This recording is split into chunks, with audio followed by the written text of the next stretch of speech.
Hi, welcome to GTR Spotlight. I'm Glenn Register, here today with accomplished actor, writer, director, producer, James Fitzpatrick. James, how you doing today? How you doing, Glenn? Good, nice to meet you. Good to have you on the Good set to see you, today. buddy. Good to see you. Now, before I ask you any of these questions, what are you doing these days? Are you doing anything production-wise, or?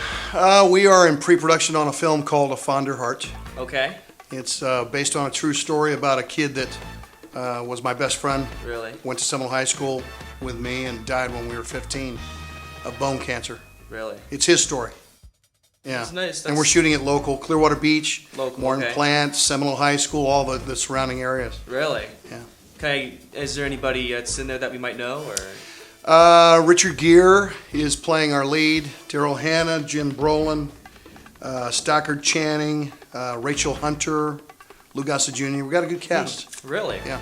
Sounds like you got your hands full. It's gonna be fun. It's gonna be fun. Looking I've forward worked to with it. most of them before, so. Yeah?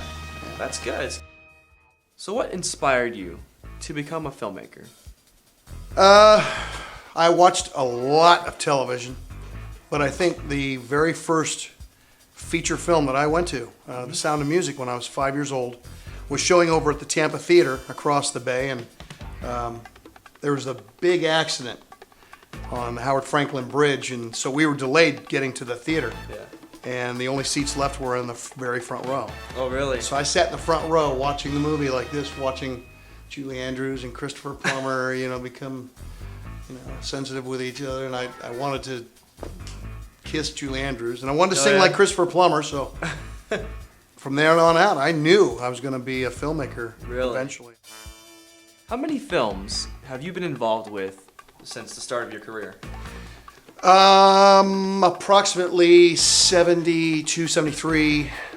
I started very, very young. I was involved with movies in college. Oh, yeah. I was part of Ron Howard's very first movie up in Illinois called Grandview, USA. I think I've heard of that before. Have you? I think I have. I think I saw Patrick it. Swayze was in it.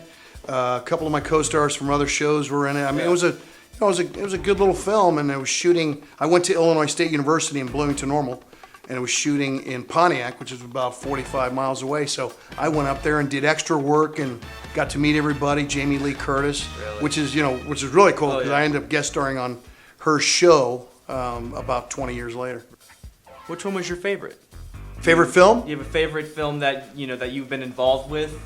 Is there anything in particular? Yeah. I got to tell you, when I met Sam Shepard out in Los Angeles, I really, we over a bottle of tequila, we got into the intricacies of making film and where he began creating his creative process, how he went about, and most of the things that he draws from to make films and so forth and write plays is directly from his life. So he said, write from what you know best, your relationships, your associations, your circumstances, your situations. That's what's going to be compelling. Because you know it better than anybody else. Wow. So, about 11 years later, I got the opportunity to work with him on a movie called The Curse of the Starving Class. Oh, yeah. Which is where this placard came from. This was Sam Shepard's Pulitzer Prize winning movie. Anyways, Bruce Beresford adapted the play into a screenplay format. And okay. I got to spend a lot of time with Kathy Bates and James Woods and Henry Thomas from E.T. and really get into the nuts and bolts of becoming a really strong filmmaker, not just doing it for fun, but wanting to do quality work. That's cool. What back to the Curse of the Starving Class. What role did you play in that movie? I was basically an elbow bender, a henchman for Randy Quaid. Okay. Randy Quaid hired me to chase around James Woods and Kathy Bates and Lou Gossett Jr. and get money out of them. Yeah. I was like, I was like a gangster boy, except I just gotten out of prison. I had a mohawk. I had teardrops on it. I was talking like this. I was kind of crazy, but it was a fun character to play because the second they said cut, we were off to the Turtle Club having fun, hanging out, and it's really unique living in Los Angeles and doing films with big accomplished stars that have won Academy Awards and so forth, because you really learn that the more simple you are, the more you are yourself, the more unique you become. As crazy as that sounds, it's not a process of trying to become something, it's a process of realizing your own potential. Yeah. If you could go back and change a choice you have made in your film career, what would it be? While I met a lot of people at a lot of parties and awards events and so forth, had I had it to do over again, I probably would have stayed away from so much partying and just focused on the work. You know, I probably went on approximately 10 to 12,000 auditions, and you know, I only got a few hundred jobs. So the ratio it's pretty staggering. Yeah. And had I really focused on just my job and not the after parties, I probably would have worked a lot more. Yeah. But you know what? To be quite honest with you, I love my life. I love what I'm doing. It really pushed me into producing and directing a lot sooner than I would have normally. So I wouldn't change a thing. Okay. In your lengthy film career, you've probably had some embarrassing moments. Care to share one with us? I was guest starring on a show called The Agency. Oh man, you just brought back a great memory. It was so funny. And I had the flu. And I didn't tell anybody. I drank some Theraflu and took some other stuff to, you know, maintain my appearance of being healthy and so forth, and not nauseous. And I was laying in my dressing room, just all bundled up, aching, and I get out to the set, and we had to rehearse a couple times because one of the leads of the show got there late. So all the stuff wore off. And by the time we got shooting, I was gurgling. And just about this middle of the second take, I just threw up on the whole cast.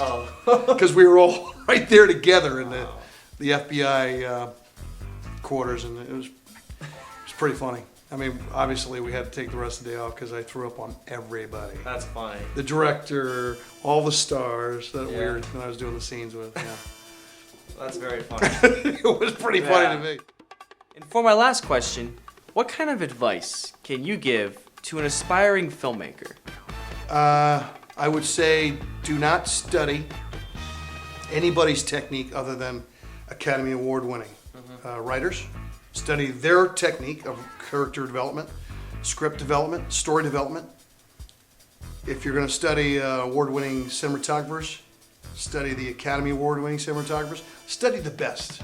There are ways you can even do it on the internet. You can punch in someone's name, type in all Academy Award-winning cinematographers, and they'll all come up, and they'll all have their little interviews that they do that's specific to teaching the elements of technique and what they stress when they're framing a shot and lighting a shot and so forth.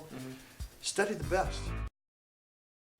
This is a photo of myself and Henry Thomas and Joel Anderson during the shoot of Curse of the Starving Class, a Sam Shepard Pulitzer Prize winner. And he played Kathy Bates and James Wood's son. And we just, we always in between takes did a lot of goofy stuff because we were tired and hungover from the night before and had too much fun. He's a great dart player, by the way. And he could put away some tequila. This is Kathy Bates in the same movie, in the makeup van when we were getting ready to go shoot a scene where I'm chasing her and James Woods around. And this movie I shot in Bucharest, Romania. It was called The Little Ghost. And basically I'm trying to take a castle away from a girl that I'm in love with and turn it into a spa in Bucharest, Romania. This is my latest movie. It's called Scout's Honor. Now it's called Adventure Scouts. They wanted to have a trilogy, so we're getting ready to shoot 2 sequels. And it's about a small town of kids, boys and girls called Adventure Scouts that stop a motorcycle gang from taking over their town. Kind of like a Home Alone project. Oh, I don't know how this got in here. That's Vince Evans and me when I was playing with the Bears. This movie this was from Operation Delta Force, Clear Target, that we shot in Johannesburg and Pretoria and Durban a seaside town in South Africa and Cape Town. And this is where we're getting ready to make our assault on the drug lords by helicopter. So that was fun. That was a great trip. I love South Africa.